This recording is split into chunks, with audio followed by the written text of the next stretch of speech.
So, without further ado, is everybody comfortable? Without further ado, allow me to introduce my distinguished guests. We have Nathalie Chaze, who is the DG SANTE Director in charge of Food Sustainability and International Relations. Groen, who is the founder and CEO of Groen Organics Group and chairman of BioNext and BioNederland.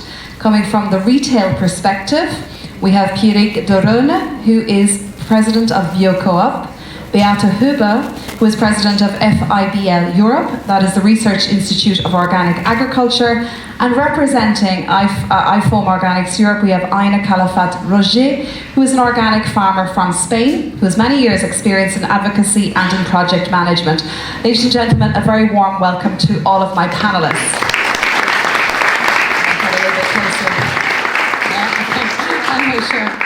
Okay.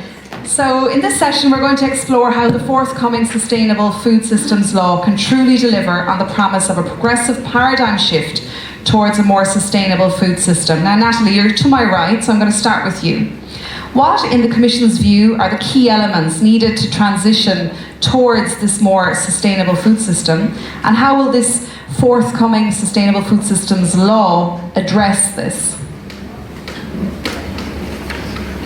Okay, on the key element, I will perhaps we need quite a few. I will just list 5 to start with. I think, especially after listening to the executive vice president, what we really need is determination and conviction from all. That we really need to change the way we produce, we process, we distribute, and we consume food. And here we are talking about a change management process. So we need to have collective willingness to start the journey towards sustainability, because today there is not enough buy-in, not enough cohesion and synergy across the food chain. And I think we certainly have a lot to learn from the organic movement about how to have such a dynamic collective engagement. Second, probably we need to work to make sure the food chain is really integrated. So we need to create a system whereby there is some sort of, I would call a positive feedback loop, which means that when there is a change, the food system across the chain should accelerate the change and not try to neutralize it. Sometimes I hear people saying, yes, organic production, yeah, but sometimes it's sold on a conventional. And I'm asking, is that a positive feedback loop, or is that just the food system, preventing further changes? We need certainly to cover the 3 dimensions of sustainability. We talk a lot about environment, but there is also the social aspect, including health, but social count, fairness count, and also economic aspect, because it remains an economic activity.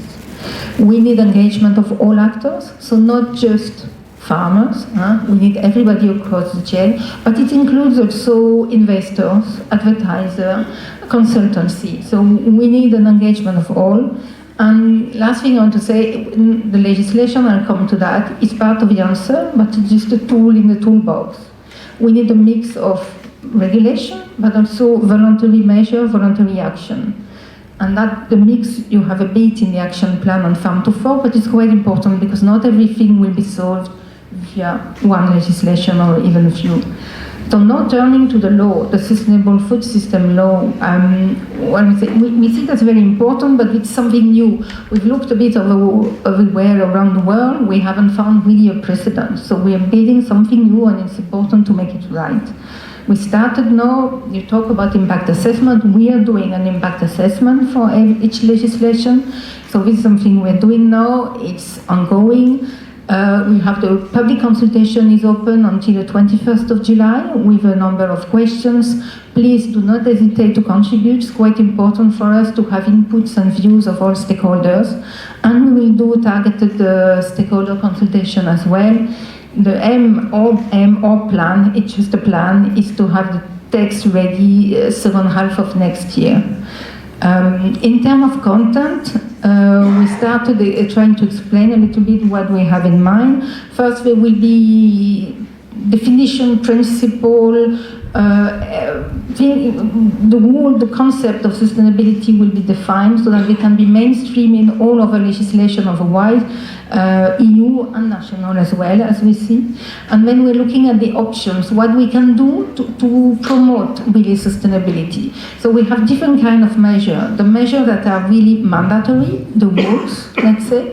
Here we could look at, for instance, one option is to set minimum requirements, which is what we mean is we would define what we call the least sustainable practices. The practices we don't want to see in Europe anymore, and we could perhaps have a list of such practices that would be banned. They could be very broad, or they could be very specific to one sector. Do you have any examples, Nathalie, that you could share there? It's very dangerous for me to give an example, because then people will say, no, I don't agree with this one. You can look at how much pesticide you use, how much water you use, how, animal welfare. You can use about retailer advertising, what is bad in terms of advertising, retail practices. We're working also on food waste. We know, we've learned a lot in the platform on food waste, what not to do. So what I want to say is that this list will not be in the legislation. Probably we cannot develop it in one go because it will be a process. It will evolve with the year. It needs to be gradual. It needs to be evolving with practice, with this technology, with what we learn. So we will probably set up a process. The alternative is perhaps to look more at due diligence process or primary responsibility that everybody, who knows very well the general food law, the concept of primary responsibility, food business operator. And then we have what we call the pool measures, which will be the incentives to reward. Let's think how to reward the one who are making extra efforts beyond what is required, the voluntary efforts. Here we are two different tools we are thinking of at the moment to create criteria for sustainable public procurement, so that in institutional setting, in schools, you would have criteria to make sure that the food delivered is sustainable.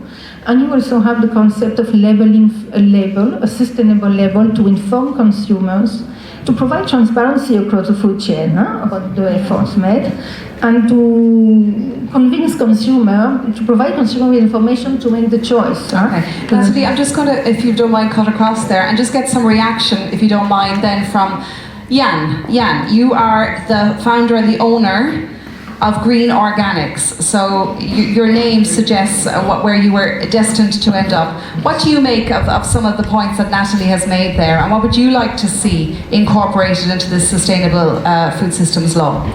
Yes, first of all, my last name is John Green on English. That's more easier than Jan Groen. So also my name is quite good, I think, to end up in the organic scene. This morning, because I'm now ending a trade mission during the last 4 days in Belgium and Luxembourg with a Dutch delegation. And this morning I was in one of the supermarkets in Luxembourg City, and it was eat healthy, eat organic. And that was not a green, dark green supermarket. It was not a supermarket. So that's the message that we have to bring to the market. Mr. Timmermans talked already a lot. So we face some headwind now, and we need backwind. So legislation is not new for the organic sector. We have already legislation since 1992. Now we face a new legislation since the 1st of January, and we need more backwind than headwind. So the implementation of this new legislation to reach and achieve the goals that's mentioned for 2030 need more rational and pragmatic implementation time and translation. And I think as far we are here as a IFOAM Organic family here in this room, and all the knowledge about organic is here. So I think if there's any question in the movement or in the European Union that you have to face for new knowledge, please use all the knowledge that's here in the room. Use IFOAM Organics Europe. Of course, if IFOAM Organics Europe was not there, we didn't have this Green Deal and Find Fox strategy. That's one of the big successes for the IFOAM and for the whole organic movement, European but also worldwide. I think when it comes to teams of achievements and possibilities to reach is 2030, because my personal dream is quite easy. It should be 100% in 2030. So it's just not going fast enough. We are in the right direction, but not fast enough. And why not? Because we should stop using pesticides, not today, but yesterday. Because what is causing to the humanity, on problems, on health problems, etc. So we have to face it. Also what Mr. Timmermans said, we know it already. And we must not get the opposite direction, that we should do new research and plant new cheese or whatever for new research and what we know already. So we know already a lot. Okay. The IPCC reputations is not any French or not any word that you cannot understand. So it's not 5 for 12, we say in Holland, it's 2, but it's maybe already 5 after 12. So we have to make hurry. I hope that we don't talk that much as we had to do the last 20 years to achieve more improvement. We need to step on the gas. Sure. And John Green, as you say, the Green Organics, it brings together organic potato, fruit and vegetable growers and customers, right? Based on your experience, Jan, is the demand there? Can you supply the demand? Are you seeing a change in perspective? Are you seeing a change now? I'll be picking this up with Pierrick as well. Are you seeing a change in behaviour in terms of what people are looking for, in terms of what people want to consume to feed their families? We see and face a lot, to be honest. But to be clear, Green Organics organizes the whole product chain, from seed purchasing to the end consumer. Right. So in the fresh department for wholesale retail, also in the manufacturing, like conserve industry or deep frozen, and we have our own deep frozen department. And we have our farmers group, European-wide, but especially we are of course mainly focused on Dutch and German, also Belgian farmers, because we want to go the shortest way from the farmer's place to the market, to reduce as much cost as to put not too much cost in the movement. What we see in the humanity is that young people want to know what's happening with the product. Where does it come from? What's in it?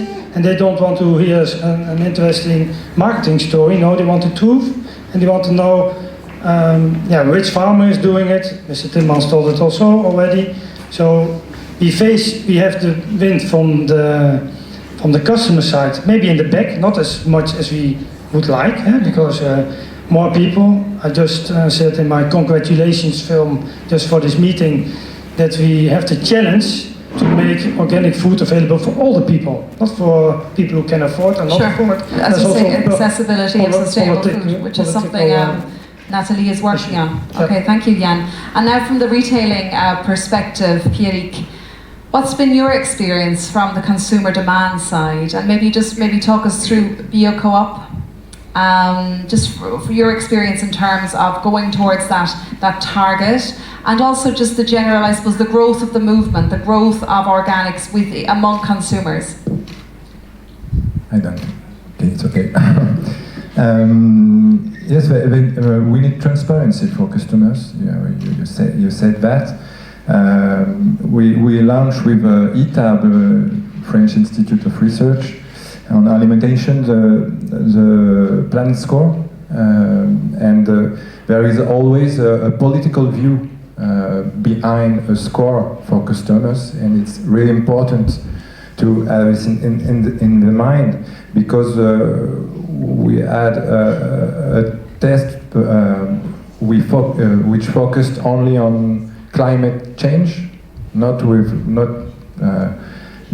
thinking about pesticides, biodiversity, and animals' behaviors. And chicken breast from intensive breeding could be noted better than an organic chicken breast with this kind of notation. So we launched Planet Score with all support of organics retailers and all the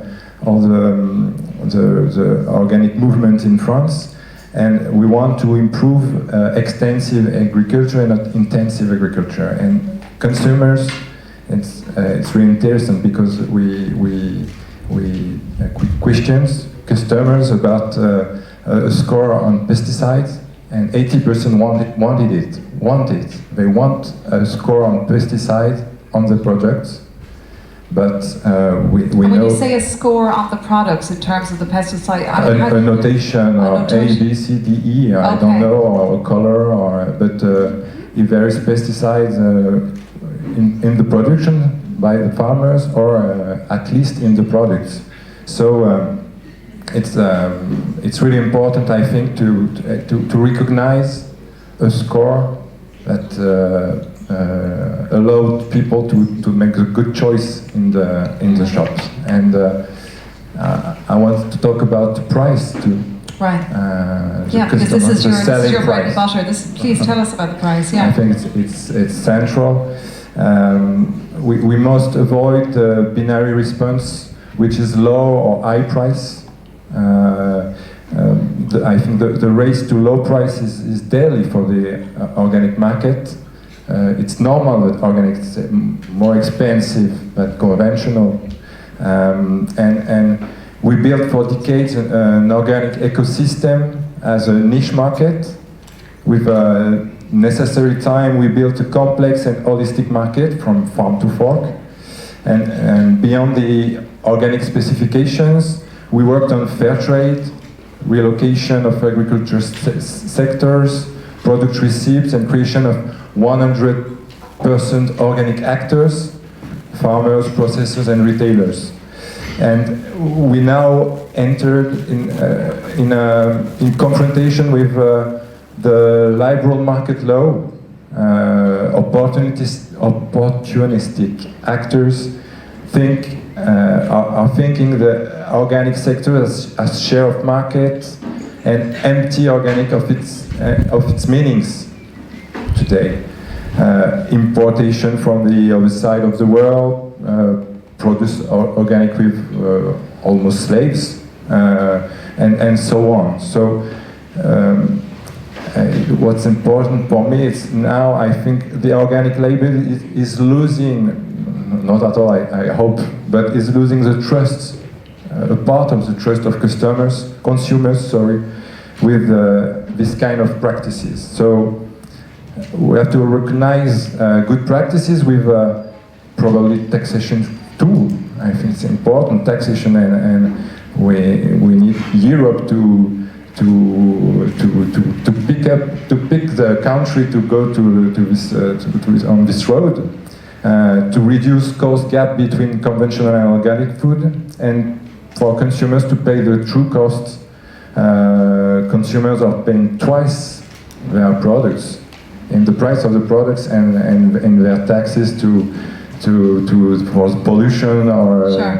And we will be picking up that point later on in a moment, and as well, as I said, we have Wolfgang Butcher here as well. That's an element that we can tease out in a moment, Pierrick. Well, thank you for that from the Biocoop perspective. Is Biocoop growing?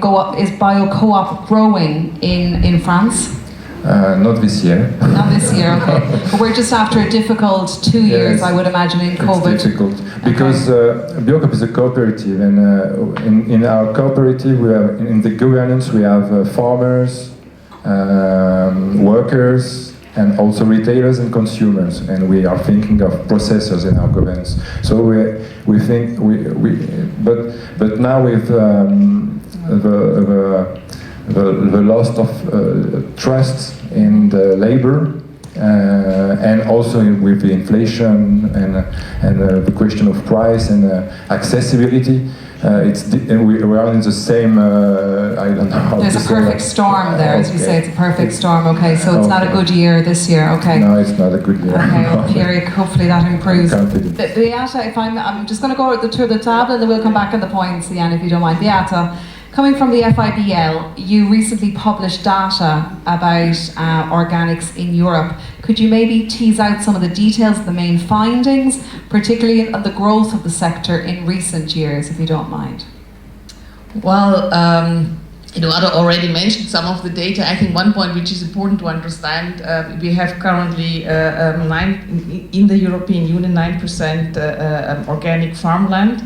We want to aim at 25% until 2030, and when we look at the growth, what we have right now, we had the last 2 years we had a growth in the land of 5%.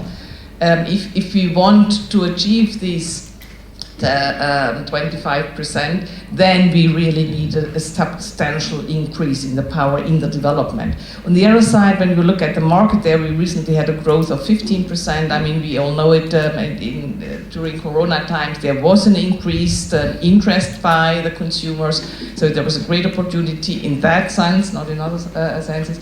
So there is a market demand which we have to react upon.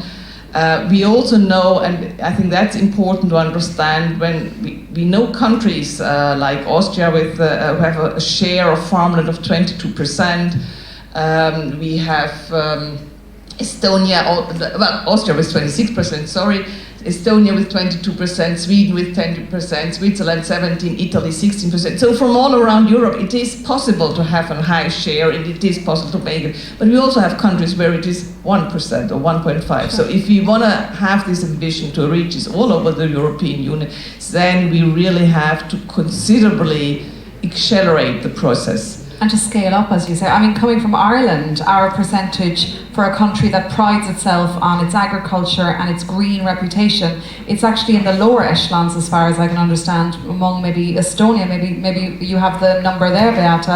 But I mean, what are the main obstacles then? Like, I mean, you're coming from the research vantage point, and we'll be speaking in a moment to Aina from the farmer's perspective.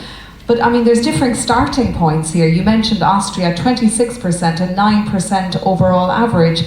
What are the obstacles in the way to sort of, as you say, accelerate and scale up in this sector? I think it is actually, it's a mix. As we said, you need push and pull, you need the market demand, but you also need the growth in the farmland. You always have to consider both. And for taking the example in Austria, they have a very strong local market. So their growth is not with imported products, but it is with the own produce, with the consumers who's really asking for organic Austrian food. And that's what you have to look at. We just did a survey in Switzerland where we looked, okay, what are the barriers for organic not buying? And one point which came up is the lack of availability, even in Switzerland where we have a high availability. But nowadays people are, besides Corona, when they go out in the restaurant, the availability for organic food is still far too low. So, and that's what the reality, and where we also come back when coming out of home office, that's where we usually go to eat. There we want to have organic food. That's one thing. Another thing we have to tackle is the prices. And I do think, I mean, when we look at where the higher prices are coming, they are not coming from the farm prices, but they are coming still from the infrastructure, logistics, and so on. So that's an issue we have to tackle. Sure. And interestingly, what we found in Switzerland was also what, I think that's the reason one was packaging.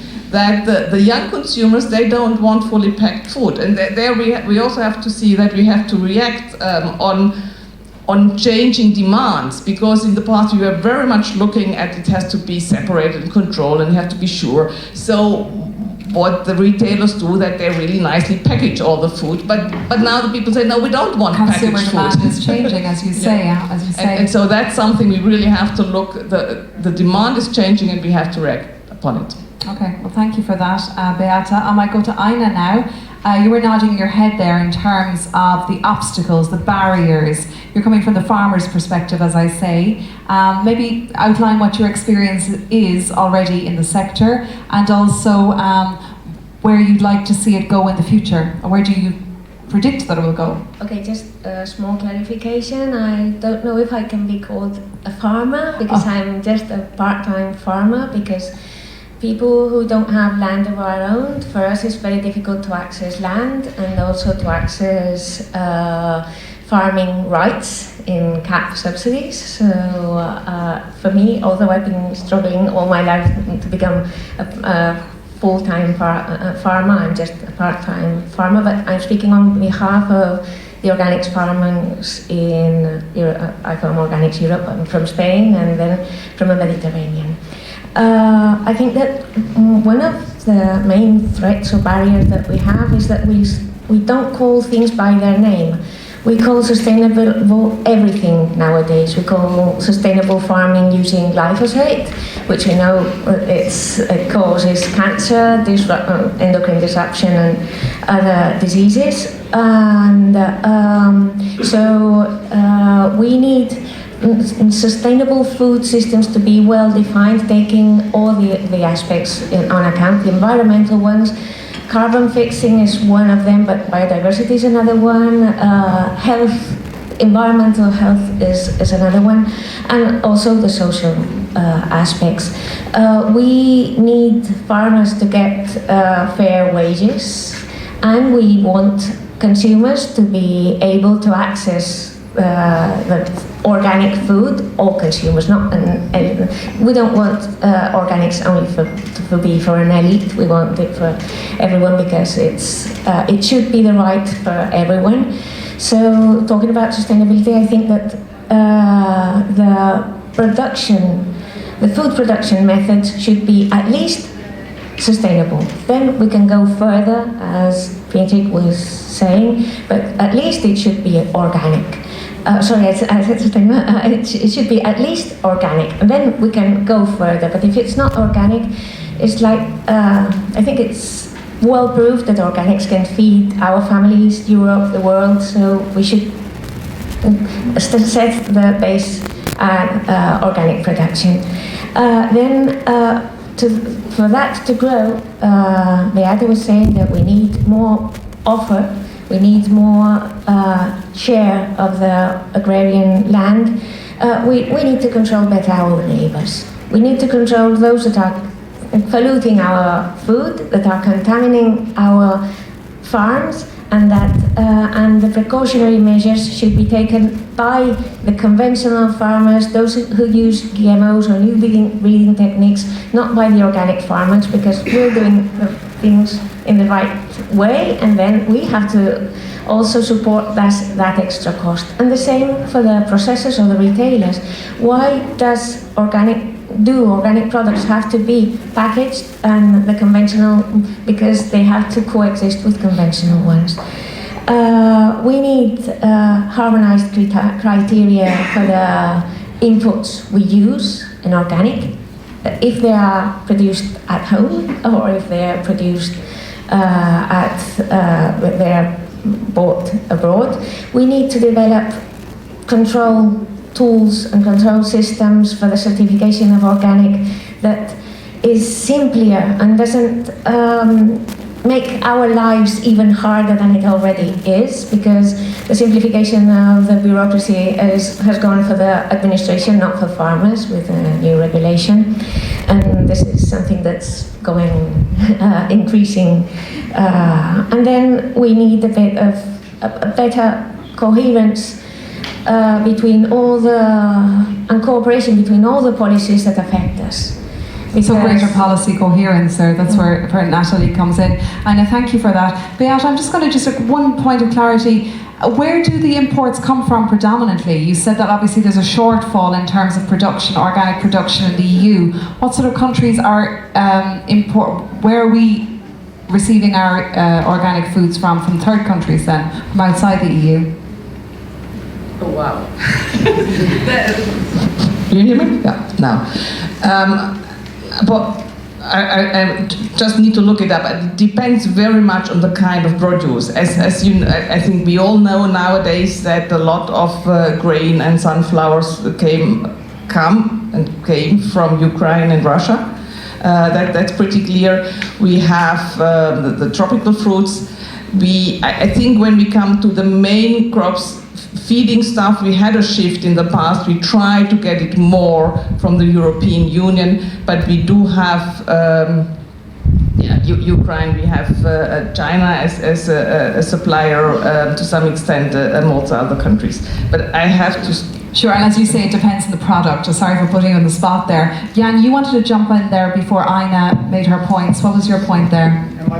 My point was on the how you see it, on the backwards going from the turnover. So that's nothing new in the past. We had in the past also a lot of conversions, end of years 90, beginning years 2000. a lot of new farmland and some hiccups in the market, but the market came after it, so the consumer picked it up. When it comes on to our principles, the health, ecology, fairness and care, we have to make long relationships, long-term planning. If a farmer has to convert, it takes for him 2 years to go. And what the farmers feel, and the same for the processors, is this whole pesticide residue issue. Because organic farming is about not active using chemicals, but we get them for free in our systems from conventional. Sure, this is the idea.